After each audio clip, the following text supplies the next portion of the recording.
204 ground control, and in this video we're going to show how to perform a continuity test. Okay, this could be for veterans who are just getting into wanting to wire up their own jumpers and feed line, to a brand new rookie into the hobby wanting to do the same thing. Okay, if you already know how to perform a continuity test, then I'm pretty sure you might want to pass by this video right now. Okay, but I'm pretty sure it's a decent informational piece, because in the last, I guess, I don't know, 3 weeks, I've had 2 guys, ask me, what is a continuity test and how do I perform it? And both of these guys were having high SWR issues just randomly out of the blue.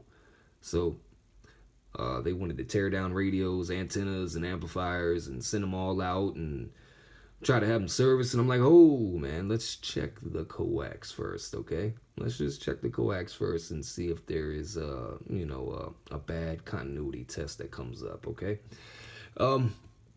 Now, besides that, let's get into it. As we all know, this is a PL259, okay? This is 1/4 inch Andrew Heliax. It's called FSJ1, okay? It's really, really good coax, all right? Anyways, I just soldered up this PL259. This is your connector, okay? Here, that's your connector right there, and it's DC grounded.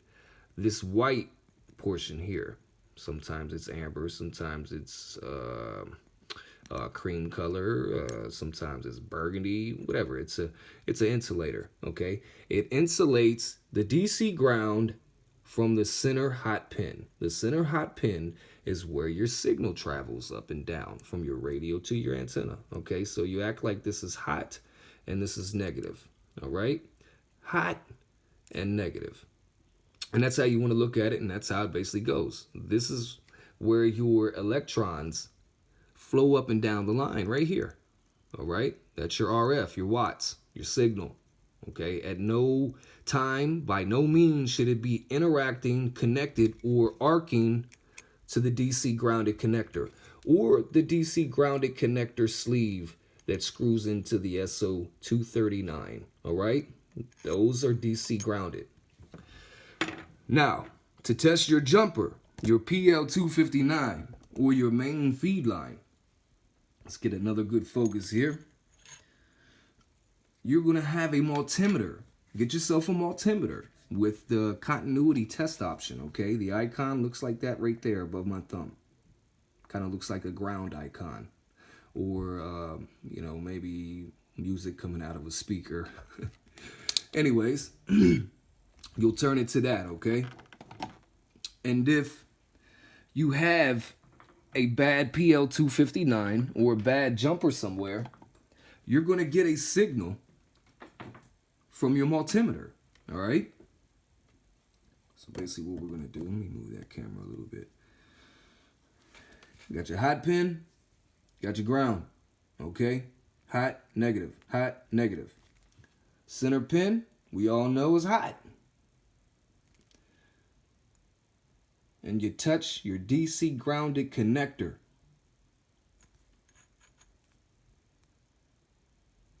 And there should be no signal from the multimeter. The multimeter will not light up. It will not have an audible sound. Okay?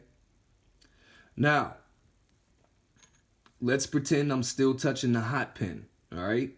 And I'm just going to touch the DC ground. I want to give a demonstration of what the multimeter may do when you have an arcing hot pin with your DC ground. Boom. Okay? That's what you don't want to hear when you're really touching your hot pin and you're really touching your ground. That's what you don't want to hear. That means you have failed the continuity test and you need to go back to the drawing board and resolder your PL259 correctly. Or if you got a bad jumper that's not involved with the PL259, say somewhere down the line on the coax, it's the ground is arcing with the center conductor. You're going to have to scrap that coax, man. You're going to have to scrap it, period.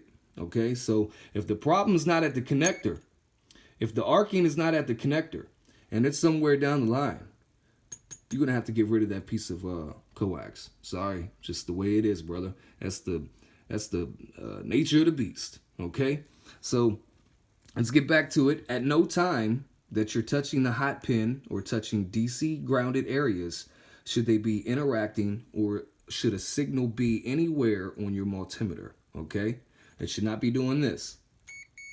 All right. Now, you can also go from, if you have like a 2-foot jumper or something like that, 3-foot jumper, you can go hot pin to hot pin to see if you do have continuity on the main line. And then you can go DC ground to DC ground and make sure you got continuity on your DC ground, okay? On both ends, all right? You can also check this hot pin and go to the other connector on the other end of the coax and check for continuity at all. Doesn't matter which side you're testing, or you're testing both sides at the same time, hot should never arc or have any connection to DC ground. All right, guys? Okay. Like I say, man, not everybody knows how to perform a simple continuity test, but I've had 2 guys ask me, and it's like, man, I should just be able to fucking, share them a link and just let them review the video real quick, so instead of me explaining it by text, it's much easier explaining this verbally, actually, whether it be in person or video. All right. 204 ground control. I hope you appreciate the video.